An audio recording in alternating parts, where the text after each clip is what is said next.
किस्मती जुदा जुदा है। एक ही बाप के दो बेटे,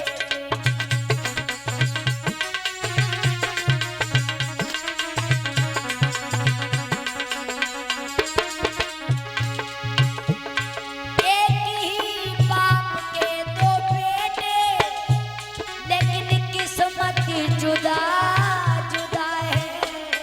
क्या एक पालने में लेटा, एक धूल में पड़ा है, एक पालने में लेटा।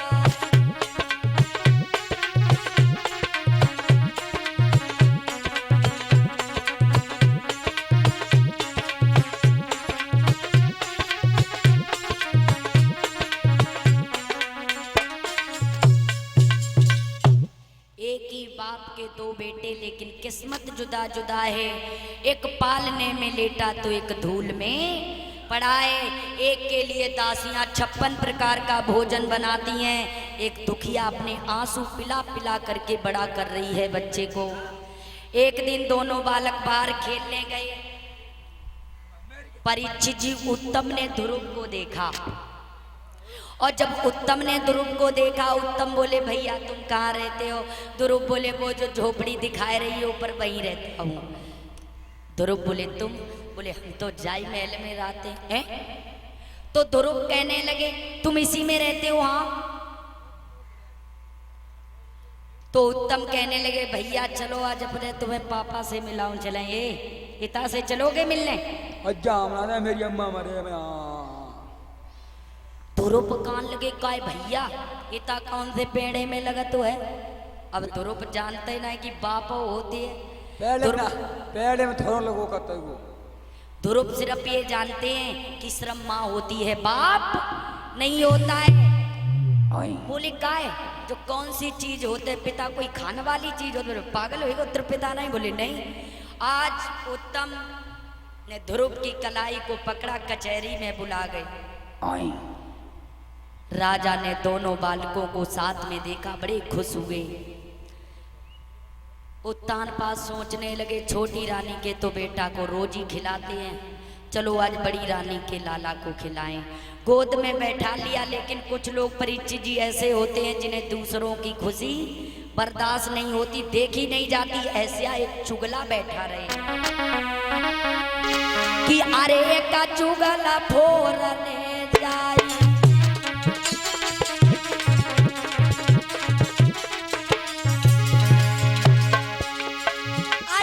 चुगल फोरने जाई और रानी से चुगली खाई।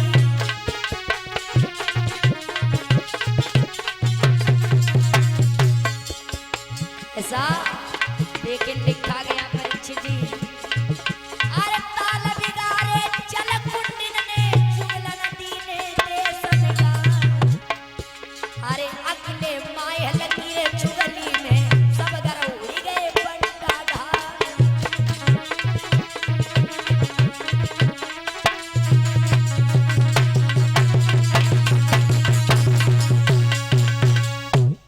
आज एक चुगल बैठा हुआ था रानी के पास में, बोला ओए तुम यहाँ बड़ी आराम से बैठी हो, लेकिन कचहरी में का हो रहा है कुछ मालूम है?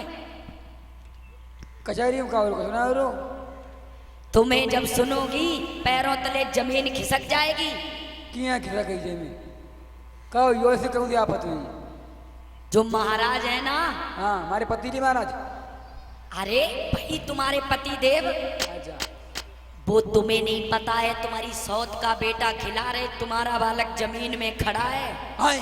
हाँ अरे ना सच बता रही है, बिल्कुल सही बात। हाँ आप आइए मिठाई का पकड़े बूढ़ फेंका जाए भाई। अब तोड़ करके सुरजी गई कचहरी में और हाथ पकड़ा जमीन पे पटक दिया। ए नीच, अरे दुष्ट, तूने जरा सा भी पूरब में भजन किया होता, उत्तम के बदले ही तूने ही मेरी कोख से जन्म लिया होता, तब इस गोदी के लायक होता। तू एक नीच का लड़का है, तू हरामिन का लड़का है। ऐसे गालियां दी, लेकिन उत्तान पास चुप बैठे रहे। ध्रुव रोने लगे हैं, अपनी मैया के पास आए, बोले मैया उत्तम के पिता हैं, मेरे पिता कहाँ हैं? मैया बोली तू पागल हो गो है काजे, कैसी बातें पूछ रहे हो है? ध्रुव बोले मैया बताएगी तू नहीं। सुनीति कहने लगी बेटा क्या पूछ रहे हो तुम? बोले मैया मैं पूछ रहा हूँ जो बताओ। लेकिन सुनीति कहने लगी मेरे बेटा तुझे किसने मारा है? तो रो करके बोले हैं ध्रुव सुनो मैया कि रोई रोई काती ध्रुव महाराज, और मैया मेरी मोई मौसी ने मारो।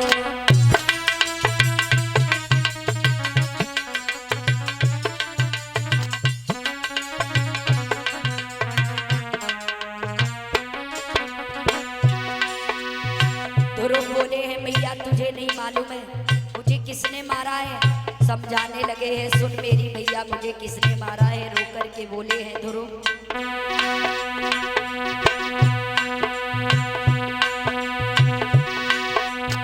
रोई रोई आत ध्रुव महाराज, मैया मेरी कोई मौसी ने मारो।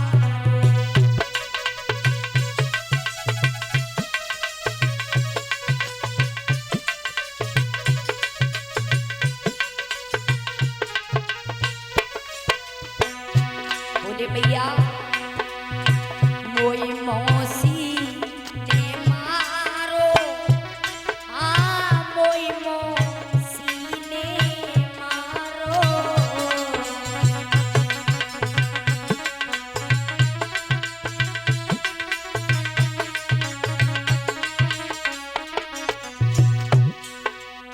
रोई रोई कात ध्रुव महाराज, मैया मेरी कोई मौसी ने मारो।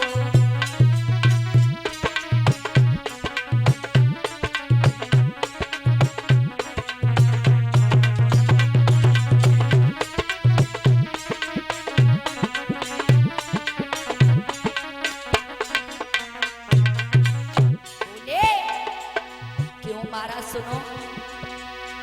हम उत्तम दो भैया अरे गए थे कचहरी मैया,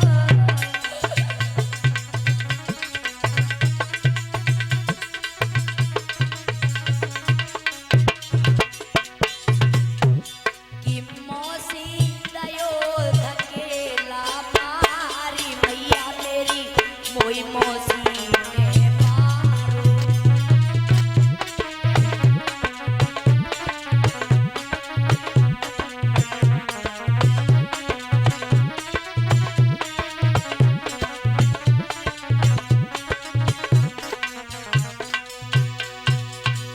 उत्तम बोले ध्रुव कहने लगे मैया जब मैं उत्तम के साथ उसके पिता की कचहरी में गया तो उत्तम के पिता ने मुझे गोद में बैठा लिया, लेकिन उत्तम की मैया आई मुझे जमीन पे पटक दिया।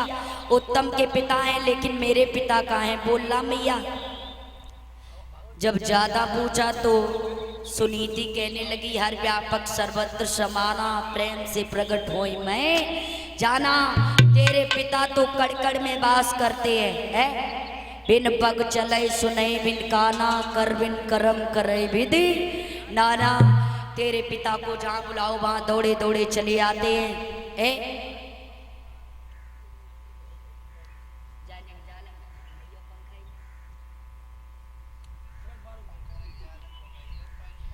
अब तो ध्रुव बोले मैया बस अब हम भी अपने पिता से मिलने जाएंगे। आज पैरों को छुआ है तो ऐसा ही नहीं है बताया गया। ध्रुव बोले मैया मेरी बात सुनो, जो जिंदा मैया रहूं करूं फिर फेरी,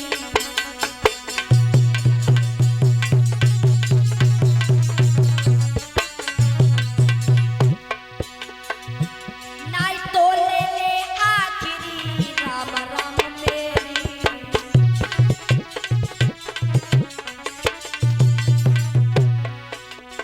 क्योंकि मेरी मात भाग में बाकी घोटूंगो,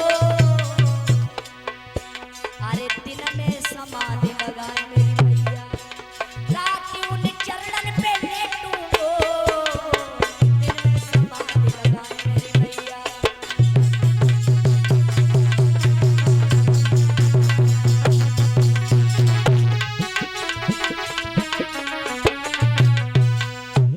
बोले मैया अब मैं बन के लिए जा रहा हूँ, अगर जिंदा रहूंगा तो फिर लौट करके नहीं है, लौट के आऊंगा, अगर जिंदा नहीं रहा तो नहीं आऊंगा मैया। चढ़ो को छुआ चल दिए, मैया रोने लगी है, बेटा ठहर जा।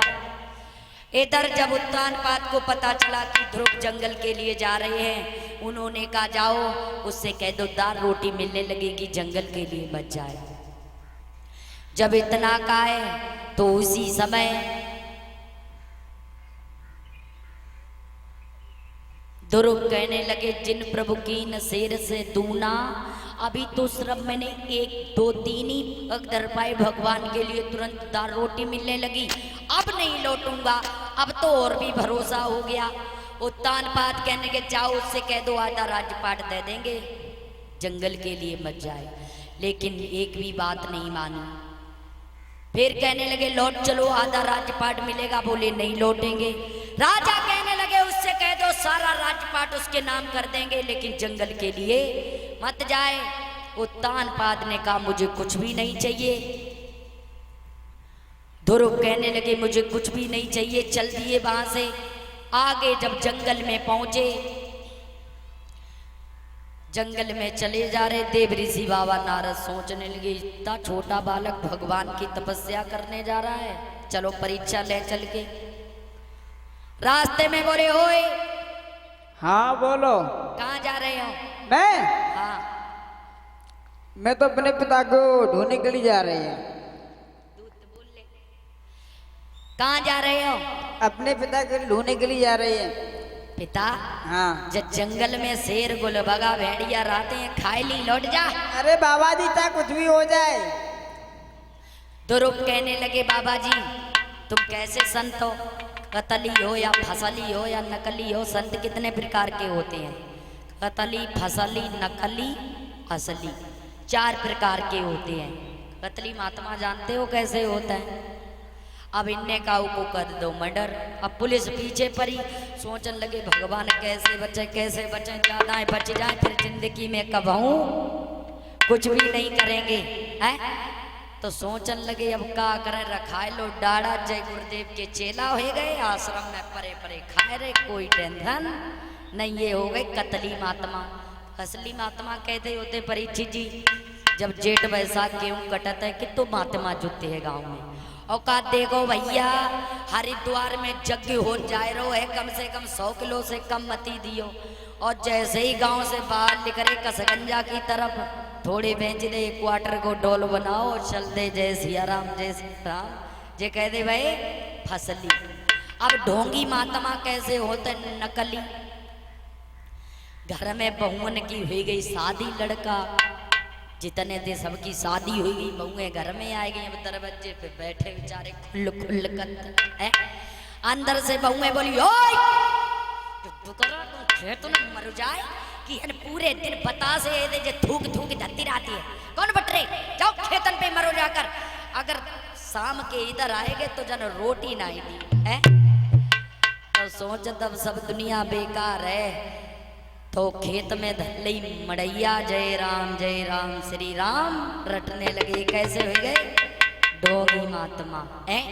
और असली महात्मा तो जानते हो, असली महात्मा जो बात कहते वो बात सत्य होती है। लेकिन ध्रुव बोले बाबा जी मेरी एक बात सुनो, तुम कैसे महात्मा हो? क्योंकि सुनो कि इसके जिसको है अपने प्रभु से वो सदा सर कटाते रहेंगे।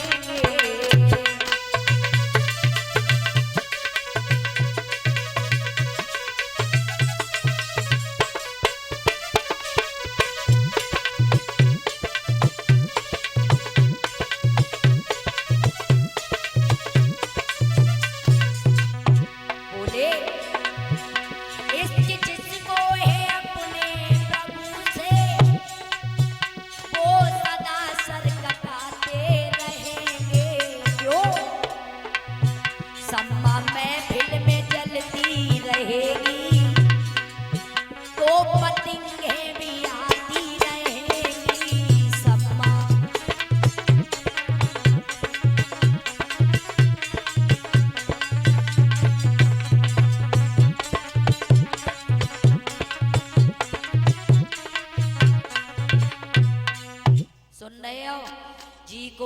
के साइया मार सके ना कोई, और बाल न बांका कर सके चाहे जगुबैरी होए।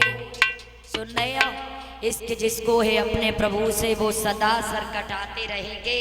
सम्मा महफिल में जलती रहेगी तो पतंगे भी आती रहेंगी। इसलिए नारद जी बोले मेरी एक बात सुनो, हम तो तुम्हारी परीक्षा ले रहे थे। बोले तुमने कोई गुरु किया? दोनों पुकार लगे जो गुरु कौन सी खाने वाली चीज होती है, जायकादार है। बोले नहीं, तुम्हें नहीं पता है, बिन गुरु भवनिध तरह ना कोई, चाहे ब्रंच शंकर सम होई, बिना गुरु के कल्याण नहीं है। तो ध्रुव कान लगे अब गुरु बनाए, फिर तपस्या करने जाए तो बोले अब कहाँ ढूंढे गुरु, तुम ही गुरु बन जाओ। बोले हम? बोले हाँ। बोले सुनो, मैं एक तुम्हें 12 मंत्र दे रहा हूँ, अगर इस मंत्र को उच्चारण करोगे तो तुम्हें भगवान की प्राप्ति होगी। कौन सा? ओम नमो भगवते वासुदेवाय, ओम नमो भगवते वासुदेवाय। अगर तुम इस मंत्र को उच्चारण करोगे तुम्हें जरूर भगवान की प्राप्ति होगी। आज 12 मंत्र को लेकर के ध्रुव तमसा नदी के किनारे बैठ गए और समाधि को लगा लिया। ऐसा ही नहीं है,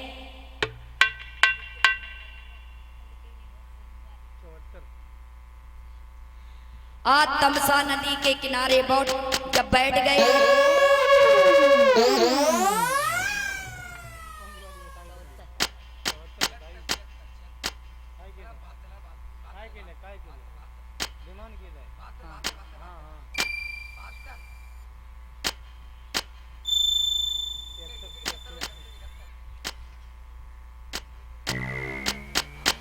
तमसा नदी के किनारे बैठ गए और घनघोर समाधि लगा ली। ऐसा ही नहीं है, इंद्र का इंद्रासन हिलने लगा। इंद्र ने उर्वशी रंभाओं को बुलाया, जाओ चली जाओ, चली जाए, चली जाओ। देखो कौन तपस्या कर रहा है। आज जावा जाए रही। जब इतना कहा है तो उसी समय रंभाएं श्रृंगार बनाने लगी हैं। परीक्षित जी कैसे? कि 16 सिंगार सजाई के चली, कि उल्टो पल्ला डाल के चली,